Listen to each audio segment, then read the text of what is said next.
Olá, galerinha! Voltamos agora para o nosso resuminho da aula 20. Então, vamos ao quadro para a gente relembrar aí o que foi trabalhado, né? Bom, a gente falou sobre essa identidade, né? Que é diferente. Uma coisa é identidade social, uma coisa é autoidentidade, aquilo como que eu me enxergo, né? Mas elas estão atreladas à identidade pessoal, né? Aqui, atreladas à identidade pessoal, que é construída socialmente. A gente não pode... São dois conceitos, mas é importante a gente lembrar que essa autoidentidade, ela também é construída socialmente, né, gente? É socialmente. Então, uma coisa é como que as pessoas te enxergam, que é a identidade social, e outra coisa é qual o significado daquilo para mim, né? Como que eu, Daniele, me enxergo? Como que eu enxergo ali a minha cultura? Como que eu enxergo que eu sou, né? E a gente não está falando de aparência, não, tá, gente? A gente está falando essa autoidentidade, ela vai para além das aparências. A aparência é um fator, inclusive, aí que não tem muita importância, sim, porque como eu me enxergo, está para além das aparências, né? Não tem a ver só com o físico. E que isso tudo, né, gente, faz parte aí da cultura da qual a gente foi inserido, da qual a gente aprendeu tudo isso por meio da cultura, e a gente vai trazendo isso para nós, né? A cultura é a lente, né? A lente como a gente enxerga o mundo, como a gente se enxerga e como a gente enxerga o mundo. É claro que a gente também não pode olhar para a cultura como algo estático, como algo que não tem movimento. A cultura, ela tem movimento, ela se transforma. A sociedade não se transformou? Em pleno século XXI, a gente não tem tanta mudança. Então, as culturas, elas se transformam o tempo inteiro, né? O tempo inteiro elas se transformam. E o indivíduo, ele é produto disso. O indivíduo, o sujeito, ele é fruto disso também, dessas transformações. Então, se a sociedade se transforma, consequentemente a cultura se transforma, consequentemente os sujeitos, as pessoas também se transformam, né? E aí os símbolos, eles possuem sentidos e significados que são construídos socialmente, né? Eu dei um exemplo para vocês da aliança, dos anéis de formatura, dos ritos de passagem, quando a gente termina o ensino médio, quando a gente faz uma faculdade, quando a gente... Tudo são ritos de passagem, tudo isso são construídos socialmente, né? Tudo isso foi construído socialmente. E aí o Geertz traz para nós essa contribuição, né? Que ele diz que o comportamento humano é sempre simbólico. A gente cria uma teia, né? Cria-se uma teia que a gente ali anda por ela, né? A gente tece essa teia para a gente poder aí viver nessa teia que a gente mesmo constrói, nessa teia de símbolos, que o tempo inteiro é construído.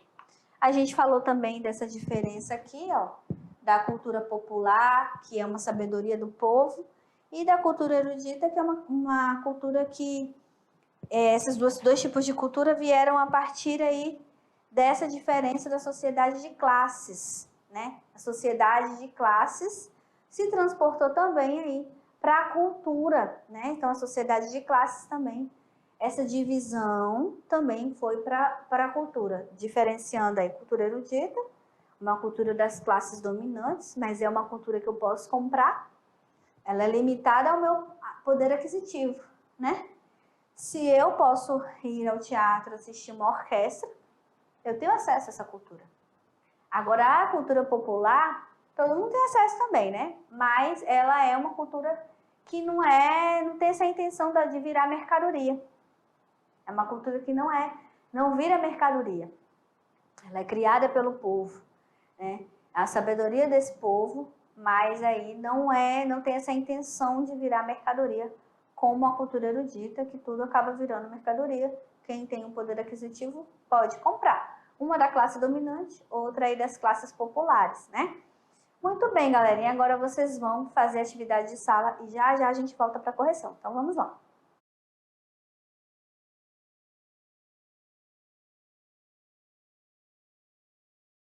Muito bem, voltamos agora para a correção da nossa atividade. Então, vamos conhecer a questão de número 1. A gente saber aí o que vocês já fizeram. Então, essa questão ela já caiu no Enem, né? É o seguinte, vamos lá, vamos ler, né? Questão 1. Própria dos festejos juninos, a quadrilha nasceu como dança aristocrática, oriunda dos salões franceses, depois difundida por toda a Europa. No Brasil, ela foi introduzida como uma dança de salão e, por sua vez, apropriada e adaptada pelo gosto popular. Então, a quadrilha ela tem essa história aí, né? Para sua ocorrência, é importante a presença de um mestre marcante, ou seja, um marcador, por quem é que determina as figurações diversas que os dançadores desenvolvem. As diversas formas de dança, elas são demonstrações da diversidade cultural do nosso país. Entre elas, a quadrilha é considerada uma dança folclórica. Folclórica, por quê, né? Por possuir como característica principal os atributos divinos e religiosos, e por isso identificar uma nação ou região. Será que a quadrilha é considerada aí uma dança folclórica por quê, né? B, por abordar as tradições e costumes de determinados povos ou regiões distintas de uma mesma nação? Tem chance de ser essa, né, gente? Porque como a cultura popular ela não tem intenção de tudo virar uma mercadoria, o que acaba sendo? A cultura popular, né? Ela é fruto do que as pessoas já vivem, né? Então, tem muita chance de ser a B, né? Por abordar uma tradição e costumes aí de certos povos. Então, a C, apresentar cunho, essa aqui tem chance de ser correta, né? Vamos marcar aqui, mas vamos ver as outras. C, apresentar um cunho artístico e de técnicas apuradas, sendo também considerada dança-espetáculo? Técnicas apuradas, acho que não, né?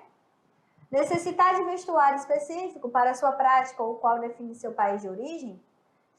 Também não, né, gente? Ela foi adaptada, né? Tanto é que tem a Maria Bonita, tanto é que tem um Lampião, né? Foi adaptada aqui. Acontecer em salões de festas e ser influenciada por diversos gêneros musicais? Bom, aqui vocês percebam que essa questão, ela dava para a gente marcar. Quem vacilar na atenção, marca essa. Marca a D também, porque o pessoal lembra daquela robustez das roupas. Também tem chances de marcar E.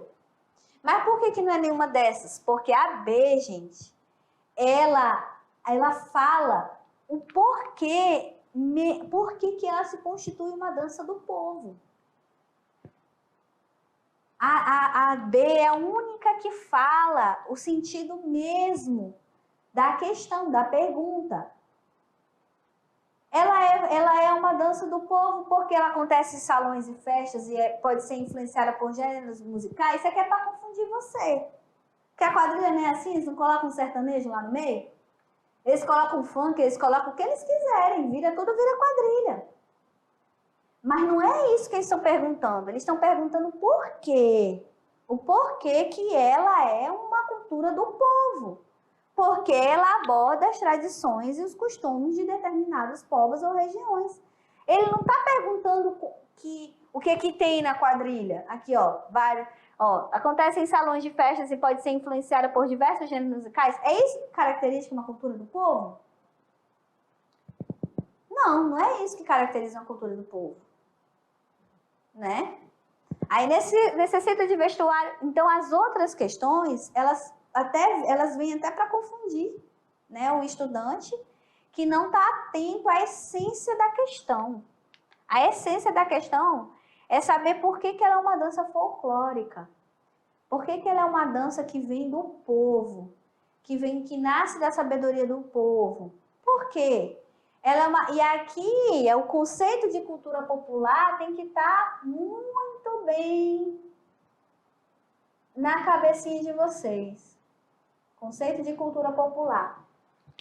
Porque é uma cultura aí que aborda as tradições, os costumes dos povos das regiões de uma determinada nação. Esse é o foco. Então, eu gosto de trazer as questões porque a questão é maravilhoso, né? Que a gente está ali no conteúdo, na teoria, discute, mas a questão, às vezes, ela traz essas pegadinhas aí para nós e a gente precisa ficar atento, tá, gente? Então, isso é importante. Vamos lá. A cultura popular corresponde às práticas cultivadas de maneira tradicional. Por quê? Por que a cultura popular, ela acaba aí vindo de uma maneira tradicional, né? Porque ela está relacionada à tradição oral, coletiva, e muitas vezes é marcada pela relação das pessoas com o seu ambiente. Tem tudo a ver, né, gente? Tem tudo a ver essa aí. Mas vamos conhecer as outras. Atinge simultaneamente as pessoas pelos meios de comunicação eletrônica, como ocorre, por exemplo, nos programas de rádio? Não, né? Vamos já cortar essa, porque essa já está errada. Então, ela não atinge, né? Ela não tem essa propagação aí, né? Isso aqui é cultura de massa. Vocês perceberam que esse é o conceito de cultura de massa? Vocês perceberam isso? Que é uma cultura aí promovida pelos meios de comunicação? Aqui, vamos lá. C. Sua forma de difusão é a escrita, repassada de geração desde tempos remotos. Erradíssima. A oralidade, ela é algo que marca a cultura popular. A oralidade é algo que marca essa cultura. D. Representa a cosmovisão das classes tradicionalmente dominantes. Isso aqui é a erudita, né? Não é. Não tem a ver com cultura popular. É comercializada e consumida em larga escala? Opa, xizão para ela, nada a ver. Ela não tem essa intenção de ser comercializada. E nem de produção de larga escala, não. Ela é uma sabedoria do povo, é algo que ocorre tradicionalmente. O povo que cria essas manifestações culturais. Então, só restou a A, que é a correta, né? Está relacionada à tradição oral aí, coletiva, e muitas vezes é marcada pela relação das pessoas com o seu ambiente, né? Mas ela não ocorre só na zona rural. Vocês viram que eu trouxe nos últimos slides que ela também é considerada ali, o hip hop é considerado uma cultura popular. Por quê? Porque não precisa estar só relacionada ali à zona rural. Ali, né? Então, nós temos o carimbó, nós temos o maracatu, nós temos o que mais, meu Deus? Nós temos aí, né, várias manifestações de cultura popular, capoeira, né? Tem toda uma história. Então, ela é marcada pela essa tradição, essa palavra, gente, tradição. Ela está muito ligada com a cultura popular, tá? Por quê? Porque tem a ver com o que o povo produz, o conhecimento do povo, a sabedoria do povo. O povo está produzindo e não tem intenção de vender. E não tem intenção disso virar uma mercadoria, como a cultura erudita. Quem puder ter acesso, tem acesso. Tendo poder aquisitivo para isso, né? Então, essa é uma das diferenças. Então, eu gosto de trazer questão, porque essas questões, elas são muito boas, porque elas trabalham, assim, complementam a aula, né? Vamos lá para a questão 3. Vamos lá.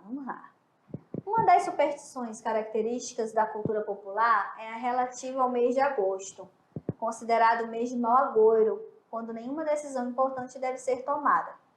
Não se deve fechar negócios, nem marcar casamentos ou fazer mudanças de qualquer espécie.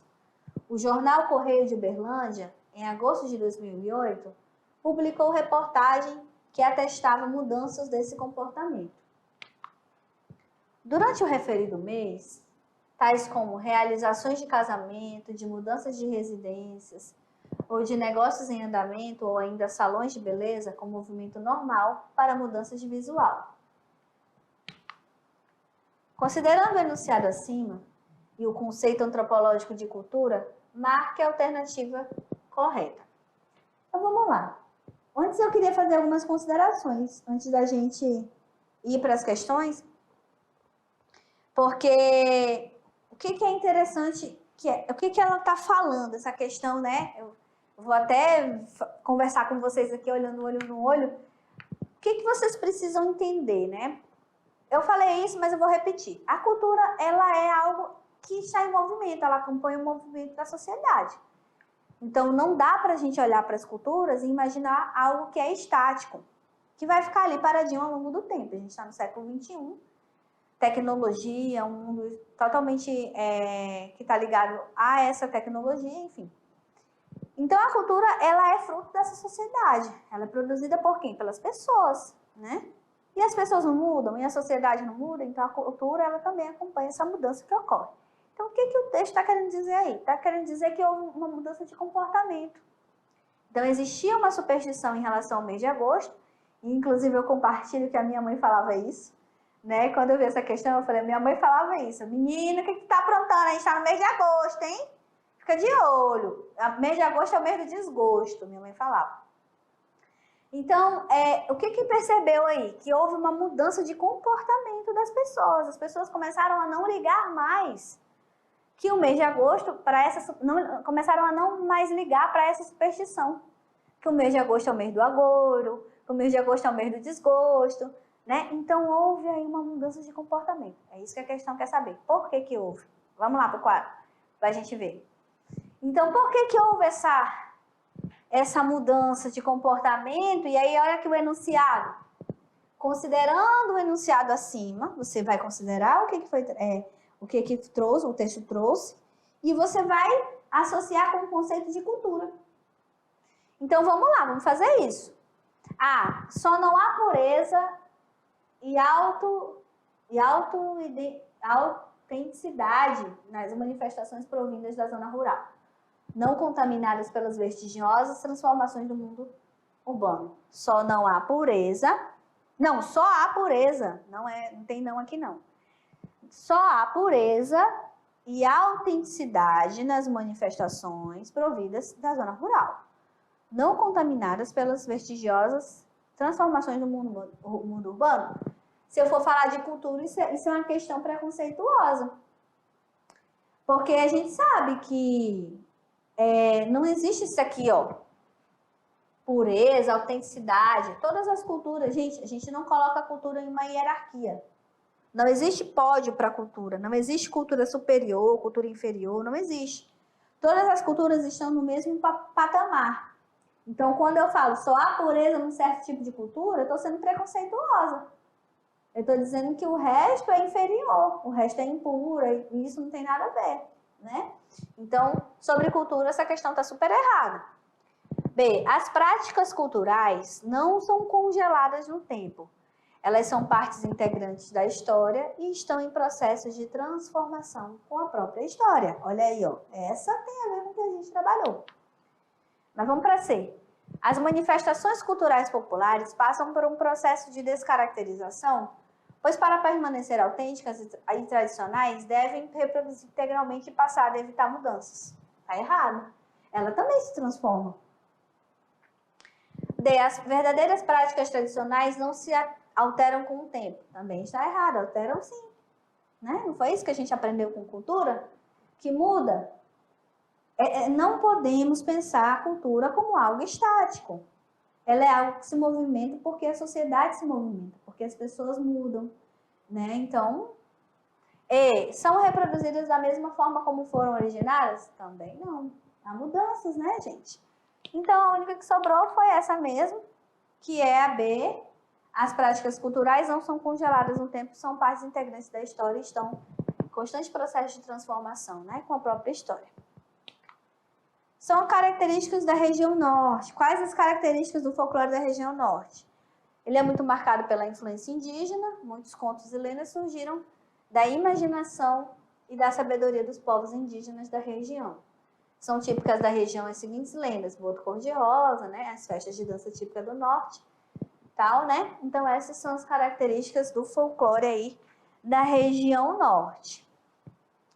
Muito bem, galerinha. Eu espero que todos fiquem bem, né? A gente está caminhando para o final do componente curricular. Fiquem atentos. Já já a gente tem a nossa avaliação da unidade 2 e aí a gente vai se encontrar só no ano que vem, se Deus permitir. Mas por hoje é só e eu te espero na próxima aula. Tchau, tchau. Até mais.